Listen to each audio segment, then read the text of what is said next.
நேயர்கள் அனைவருக்கும் வணக்கம். சக்தி ஜோதிடம் வழியாக உங்களை சந்திப்பது உங்கள் வழிகாட்டி ஜோதிடர் கண்ணன். கைரேகை கருத்துக்களை, ஜோதிட கருத்துக்களை உங்கள் கையை பார்த்தவுடன் புரியும்படி கற்றுக் கொடுத்து கொண்டு வருகிறோம். பாருங்கள், பார்த்து பயன்பெறுங்கள். இன்றைய தலைப்பு என்னவென்றால், உங்கள் வாழ்க்கையை உயர்த்தும் சக்தி புத்தி ரேகையின் ரகசியம். உங்கள் வாழ்க்கையை உயர்த்தும் சக்தி புத்தி ரேகையின் ரகசியம். இப்ப நம்ம கையில ரகசிய நிலைக்கு வந்திருக்கோம். ரகசியத்தை பார்த்துட்டு இருக்கோம். ஒவ்வொரு ரேகைக்கும் ஒரு தனித்துவமான சக்தி உண்டு. புத்தி ரேகை தான். இப்ப நான் வாழ்க்கையில என்ன செய்யணும்னு கேட்காதவங்க யாருமே இருக்க மாட்டாங்க. இப்ப ஒரு சில பேருக்கு நான் என்ன செய்யணும்னே தெரியாது. அது புத்தி ரேகையில் தான் இருக்கு. அது மாதிரி நிறைய பேர் கேள்வி, நான் இப்ப அடுத்து என்ன சார் செய்யணும் அப்படின்னு கேட்பாங்க. அப்போ புத்தி ரேகை அவர்களுக்கு சரியாக இருந்தால் அந்த கேள்வியே கேட்க மாட்டாங்க. நிறைய பேர் கேட்குற கேள்வி தான், புத்தி ரேகையில் ஏதோ மிஸ்டேக் இருக்கு. புத்தி ரேகை தான் வாழ்க்கையை உயர்த்தக்கூடிய சக்தி புத்தி ரேகையில் இருக்கிறது. ஆனால் விதி ரேகை தான் வாழ்க்கையை நகர்த்தும், வாழ்க்கையினுடைய தீர்மானிக்கும் சொல்லுவாங்க. விதி ரேகை என்பது உங்களுடைய வாழ்க்கையினுடைய நிலை இப்படித்தான் மாறப்போகிறது என்பதை காட்டுது. புத்தி ரேகை தான். இப்போ ஒரு 5 வயது குழந்தை திடீர்னு ஒரு இதுக்கு இது என்ன செய்யணும்னா அதை டக்குன்னு சொல்லிடும், புத்தி ரேகை சார்பாக இருந்தா. 60 வயது முதியவருக்கு என்ன செய்வது என்று குழப்பம் ஏற்படும், புத்தி ரேகையின் தெளிவு இல்லாதன் காரணமாக. இப்ப நம்ம புத்தி ரேகை பத்தி பார்க்க போறோம். எப்படி இருந்தால் புத்தி ரேகை எப்படியெல்லாம் வேலை செய்ய போகிறது, வாழ்க்கை எப்படியெல்லாம் உயர்த்த போகிறது அப்படிங்கிறத நம்ம பார்க்க போறோம். புத்தி ரேகை என்பது இந்த இறுதி ரேகைக்கு அடுத்து வர்றது புத்தி ரேகை. அதாவது ஆயுள் ரேகை, அதுக்கு அடுத்தது புத்தி ரேகை, அதுக்கப்புறம் இறுதி ரேகை. இந்த இறுதிய புத்தி ரேகை எதெல்லாம் அது கம்பேர் பண்ணுது, எதை குறிக்குதுன்னா மனம், முக்கியமா மனம், சிந்தனை, முடிவெடுக்கக்கூடிய ஒரு திறமை, தெளிவு, கவனம், குழப்பம், பிரச்சனையை தீர்க்கக்கூடிய ஒரு சிறப்பான சக்தி புத்தி ரேகையில் தான் இருக்கு. ஒரு புத்தி ரேகையை வச்சு தான் வாழ்க்கையில் நம்ம எப்படி எந்த நிலைமைக்கு வருவான் அப்படிங்கிறத நம்ம கண்டுபிடிக்க முடியும். அப்போ அந்த புத்தி ரேகை ஆயுள் ரேகையோட சேராம தனியா புத்தி ரேகை நேரா வச்சுருக்க முடிவெடுக்கக்கூடிய ஒரு திறமை, தனியாக முடிவெடுக்கக்கூடிய ஒரு தனி திறமை வாய்ந்தவராக இருப்பார். இந்த ஆயுள் ரேகை புத்தி ரேகையும் சேர்ந்து இருந்ததுன்னா கவனமா முடிவெடுப்பாங்க. யோசனை பண்ணி கவனமாக முடிவெடுக்கக்கூடிய நபர். தனியா இருந்ததுன்னா தனித்து முடிவெடுக்கக்கூடிய தனித்திறமை வாய்ந்தவராக இருப்பார். சேர்ந்து இருந்ததுன்னா கவனமாக முடிவெடுப்பதில் கவனமாக பொறுமையா சிந்திச்சு முடிவெடுப்பாங்க அப்படின்னு சொல்லிடலாம். இந்த புத்தி ரேகை நேரா இருந்துச்சுன்னு வச்சுங்க, நிறைய யோசனை பண்ணுவாங்க.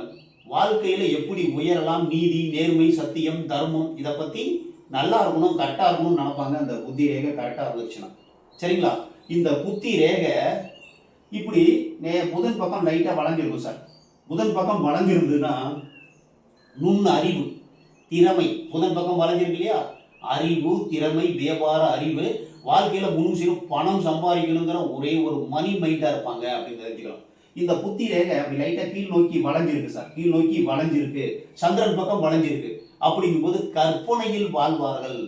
கதை, கவிதை, கட்டுரை, கற்பனை சார்ந்த துறையில் சாதிப்பதற்கு வாய்ப்புண்டு. மனசு கற்பனையிலேயே வாழும். எந்த வாழ்க்கையினுடைய எந்த நிலை எடுத்தாலும் அதிகமாக திங்க் பண்ணுவோம், ஓவர் திங்கிங். இந்த புத்தி ரேகை ஒரு சில பேருக்கு சந்திரமீட்டுக்கே வரும். சந்திரமீட்டுக்கே இப்படி வளைஞ்சு வரும். அப்போ மனம் பாதிக்கப்படுகிறது. மனம் கற்பனையில் ஓவரா கற்பனையில் இருக்கு. அந்த கற்பனை சார்ந்த துறையில் இருக்கிறவங்களுக்கு நல்லா இருக்கும். மித்தவங்களுக்கு கொஞ்சம் மனநலம் பாதிக்கப்படுவதற்கு வாய்ப்பு உண்டு. ஒரு சில பேருக்கு இந்த புத்தி ரேகை நேராகவே இருக்கும், லைட்டாக ஜனல் பக்கம் வளைஞ்சிருக்கும். இந்த சனி மேட்டுக்கு வரக்கூடிய விதி ரேகையில ஒரு கட்டிங் மாதிரி இருக்கும். அந்த மாதிரி இருக்கும்போது மனம் பாதிக்கப்படுகிறது. இந்த புத்தி ரேகை நேராக இருந்தாலும் ஓவர் திங்கிங், அந்த மாதிரி மனம் பாதிக்கப்படுவதற்கு வாய்ப்புண்டு. சந்திரமேட்டுக்கே வந்தாலும் மனம் பாதிக்கப்படுவதற்கு வாய்ப்புண்டு. இந்த புத்தி ரேகை சின்னதாக இருக்கு சார், இந்த அளவுக்கு தான் இருக்கு, இதுக்கு மேலே புத்தி ரேகை இல்லை. அப்படிங்கும்போது முடிவு எடுப்பதில் குழப்பம், அடுத்தவங்க சார்ந்து இருப்பாங்க. நீங்க சொல்லுங்க, நீங்க என்ன சொல்றீங்களோ அதை செஞ்சிருவோம் அப்படிப்பாங்க. புத்தி ரேகை சின்னதா இருக்குன்னா அடுத்தவங்க சொல்றதை கேட்பாங்க. இவங்க சுயமா எந்த வேலையும் செய்ய மாட்டாங்க, அடுத்தவங்க சொல்லுவதை கேட்கக்கூடிய நபர்களாக இருப்பார்கள். இந்த புத்தி ரேகை எவ்வளவு நீளம் இருக்குதோ ஒரு மினிமம் இந்த விதி ரேகை வரைக்குமாவது வரணும். புத்தி ரேகை சின்னதா இருந்ததுன்னா, புத்தி ரேகை சின்னதா இருந்து அந்த சுக்கரமேடு அதிகமா இருந்ததுன்னு வச்சுக்கோங்க, நான் சந்தோஷமா இருக்கணுங்கிறதுக்காண்டி தவறு செய்வதற்கு கூட வாய்ப்பு உண்டுன்னு தான் சொல்றேன் சரிங்களா. எல்லாமே மனிதன் முடிவெடுக்கக்கூடிய சிந்தனை, அறிவு, இதெல்லாம் தூண்டக்கூடியது இந்த புத்தி ரேகை என்று சொல்லக்கூடிய மனோநிலையை காட்டக்கூடிய ரேகை. இந்த புத்தி ரேகை எவ்வளவு நீளமா இருக்கு, ஒரு சில பேருக்கு இந்த இருதய ரேகை புத்தி ரேகையும் சேர்ந்து ஒரே ரேகையா இருக்கும். இது ரெண்டும் சேர்ந்து இருதய ரேகை புத்தி ரேகை சேர்ந்து ஒரே ரேகையா இருக்கும். அப்படிங்கும்போது புத்தி மனம் எல்லாமே ஒரே ஒரு ஒரு முடிவு எடுத்தாங்கன்னா அதை மாறவே மாட்டாங்க.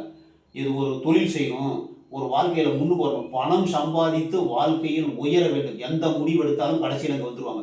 பணம் சம்பாதித்து வாழ்க்கையில் உயர வேண்டும் என்று நினைப்பார்கள், கண்டிப்பாக உயர்ந்தே தீர்வார்கள். ஏன்னா மனம், புத்தி ரேகை மனம், இறுதி ரேகை உணர்ச்சி, காதல், அன்பு ரெண்டையும் சேர்த்து ஒரே ரேகையை வரும்போது முழு மூச்சா எடுப்படுவாங்க. சாப்பிட கூட நேரம் இல்லாமல் வேலை செஞ்சு வாழ்க்கையில் உயர்வதற்கு வாய்ப்பு உண்டு. அதே மாதிரி 2 புத்தி ரேகை இருக்கு சார். 2 புத்தி ரேகை சிறப்பாக வேலை செய்யும். 2 புத்தி, 2 விதமான புத்தி, 2 விதமான வாழ்க்கை, 2 விதமான தொழில். இதில் நிறைய வருமானம் வரதுக்கு வாய்ப்பு இருக்கு. புத்தியை பயன்படுத்தி வாழ்க்கையில் உயர்வதற்கும் வாய்ப்பு உண்டு. ஒரு சில நேரங்களில் 2 விதமான வேலை செய்யும் பொழுது கொஞ்சம் பிரச்சனை வரதுக்கு சான்சஸ் இருக்கு. புத்தி நேராக இருந்ததுன்னா அவங்க அடுத்தவங்க சொல்றதை அவங்க கேட்கவே மாட்டாங்க. அவங்க சொல்றதா அடுத்தவங்க கேட்குற மாதிரி இருக்கும். புத்தி சின்னதாக இருந்ததுன்னா அடுத்தவங்களை சார்ந்து இருப்பார்கள். இப்படிதான் ஈஸியாக முடிவு எடுத்துக்கலாம். சின்ன புத்தினா அடுத்தவங்களை சார்ந்து இருப்பாங்க, நீளமா புத்தி இருக்குன்னா அடுத்தவங்களுக்கு புத்தி சொல்லுவாங்க. இந்த மாதிரி ரேகை இருக்கும். இந்த மாதிரி இருக்குதுன்னா இந்த மாதிரி இருக்கிறதுக்கு வாய்ப்பு இருக்கு அப்படின்னு சொல்லலாம். எல்லாமே லாஸ்ட்ல பார்க்கும்போது இந்த புத்தி ரேகை சங்கிலியா இருக்கு சார். சங்கிலியா இருக்குதுன்னா முடிவு எடுக்கிறது தடுமாற்றம் வரும். இந்த புத்தி ரேகை விடுபட்டு இருக்கு சார். பாதி இப்போ இது வரைக்கும் வருது, அதுக்கப்புறம் இப்படி வருது. இப்படி வரும்போது அந்த வயதில் வேற ஒரு வேலை, வேற ஒரு தொழில், மனம் மாறுவதற்கு வாய்ப்புண்டு, மாறி வாழ்க்கையில் உயர்வதற்கும் வாய்ப்புண்டு. இந்த புத்தி ரேகையில் தீவு வரும் வயது, அந்த வயதில் மனம் பாதிக்கப்படுவதற்கு வாய்ப்புண்டு. புத்தி ரேகை மனதை குறிக்கும் சொல்லியிருக்கோம் இல்லையா, மனம் பாதிக்கப்படுவதற்கு வாய்ப்புண்டு.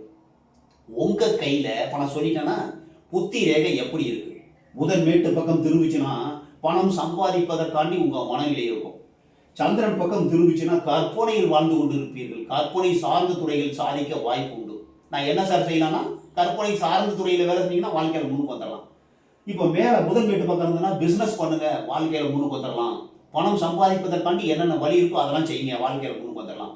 நேராக இருந்ததுன்னா வாழ்க்கையில் வேலை செய்து வாழ்க்கையில், அதாவது நேராக இருந்ததுனாவே நிறைய ரிஸ்க் எடுக்க விரும்ப மாட்டாங்க. ரிஸ்க் எடுக்க மாட்டாங்க அவங்க. பரவாயில்ல, இதை நம்ம செஞ்சுட்டு வாழ்க்கை அப்படி படிப்படியாக முன்னுக்கு வரும்னு நினைப்பாங்க புத்திசாலிகள். அதே மாதிரி இந்த ரேகை இருக்கு இல்லையா, இந்த ரேகை சந்திரன் பக்கம் வளர்ந்துருக்குன்னா கற்பனை நிறைய இருக்கும். அவங்க தான் பிஸ்னஸ் நிறைய பண்ணி வாழ்க்கையில் உயரக்கூடிய ஒரு வாய்ப்பு உருவாகும், தாழக்கூடிய வாய்ப்பும் உருவாகும்.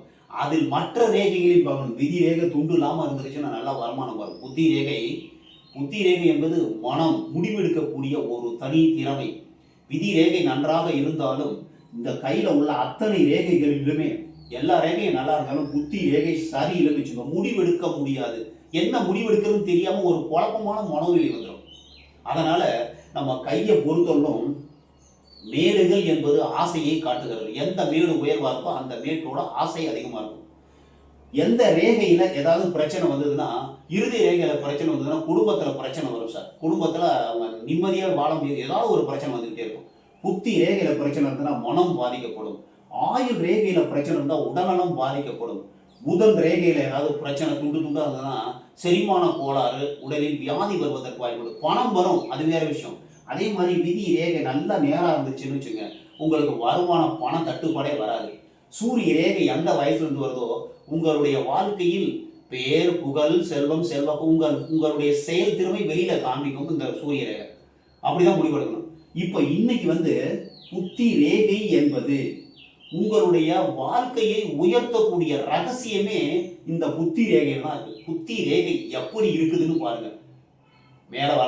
மேல் நோக்கி இருக்கா சிறப்பு, கீழ் நோக்கி இருக்கா கற்பனை அதிகமாக இருக்கா, அதை கொஞ்சம் குறைச்சிக்கணும். விடுபட்டு இருக்கா, அந்த வயசில் வேலை மாற்றம், தொழில் மாற்றம் வருவதற்கு வாய்ப்புண்டு. அந்த புத்தி ரேகையில தீவு இருக்கா, அந்த வயசில் மனநலம் பாதிக்கப்படுவதற்கு. எதனால மனநலம் பாதிக்கப்படும்? லவ் பண்ணி மனநலம் பாதிக்கப்படும், பொருளாதார பிரச்சனைகளால் மனநலம் பாதிக்கப்படும், ஆக்சிடென்ட்னால மனநலம் பாதிக்கப்படுவதற்கு வாய்ப்பு உண்டு.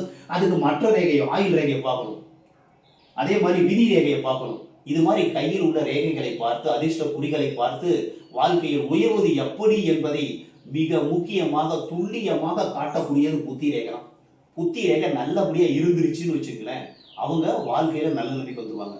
இந்த புத்தி ரேகை குருமேட்ல இருந்து ஆரம்பிச்சதுன்னா உயர்ந்த ஒரு தலைமைக்கு தகுதியானவராக இருப்பார்கள். அவங்க சொல்றதான் அடுத்தவங்க கேட்கணும். புத்தி ரேகை நீளமா இருந்ததுனால அவங்க சொல்றதை கேட்கணும். குருமேட்ல இருந்து வந்தாலும் அவங்க சொல்றதா நம்ம கேட்கணும். நம்ம சொல்றதை அவங்க கேட்க மாட்டாங்க. ஏன்னா அவங்களுக்கு நிறைய புத்திசாலித்தனம், அறிவாற்றல் நிறைய இருக்கும். இந்த மாதிரி உங்க கையை பாருங்க, புத்தி ரேகை எப்படி இருக்கிறது என்று பாருங்கள். இந்த காணொளி உங்களுக்கு பிடித்திருந்தால் உங்களுக்கு முத பார்க்குறவங்க சப்ஸ்கிரைப் பண்ணிங்க, உங்க ஃப்ரெண்டுகளுக்கும் ஷேர் பண்ணுங்க, அவர்களும் பயன்பெறட்டும். உங்களுடைய கைரேகையில ரகசியங்கள்ங்கிற பகுதியில் நம்ம வந்துட்டு இருக்கோம். இப்ப இன்னைக்கு உங்களுடைய மனம், முடிவெடுக்கக்கூடிய திறமை, உங்களுடைய வாழ்க்கை எப்படியெல்லாம் உயர போகுது, எந்த வகையில உயர போகுதுங்கிறது புத்தி ரேகை காமிக்குது. ஆனாலும் நீங்கள் முயற்சி செய்ய வேண்டும். விதி ரேகை உங்களுடைய விதியை காண்பிக்கிறது. புத்தி ரேகை உங்களுடைய மனம் எந்த நிலையில் இருக்கிறது என்பதை காண்பிக்கிறது. முடிவு உங்கள் கையில் இருக்கிறது. நீங்கள் முயற்சி செய்தால் நல்ல ஒரு வாழ்க்கையில டாப் பொசிஷன்ல வர்றதுக்கு வாய்ப்பு இருக்கு. கண்டிப்பா புத்தி ரேகை மாறும். உங்களுடைய செயல்கள், நான் நிறைய பேர்கிட்ட சொல்றது, புத்தி ரேகை நல்லா இருக்குன்னா உங்களுடைய திறமையான முடிவு, ஒரு யோசனை பண்ணி நல்ல ஒரு முடிவை எடுங்க, வாழ்க்கையில முன்னுக்கு வந்துருவீங்க. உங்கள் முடிவு உங்கள் கையில் தான் இருக்கிறது. உங்களுடைய புத்தி ரேகையை பாருங்கள். வாழ்க்கை எவ்வாறு இருக்க போகிறது என்பதை தெரிந்து கொண்டு உங்களுடைய வாழ்க்கையை, அதாவது நல்ல திறமையாக செம்மையாக முடிவெடுத்து வாழ்க்கை உயர்வதற்கு முயற்சி செய்தால் கண்டிப்பாக உயர்ந்தே தீருவீர்கள். அதை மாறக்கூடியது. புத்தி ரேகை என்பது மாறக்கூடியது. கையில் உள்ள ரேகைகள் எல்லாமே மாறும், உடனே மாறாது. அது கர்மாவின் பூர்வீக புண்ணியத்தின் அடிப்படையில் கோடுகளாக மாற்றப்பட்டுள்ளது. அதை நாம் முயற்சி செய்யும் பொழுது கொஞ்சம் கொஞ்சமா மாறி வாழ்க்கையில் நல்ல நிலைமைக்கு வரத்துக்கு வாய்ப்பு இருக்கிறது என்று கூறி, மற்றும் ஒரு சிறப்பான காணொளியில் உங்களை சந்திக்கும் வரை உங்கள் வழிகாட்டி ஜோதிடர் கண்ணன். வணக்கம்.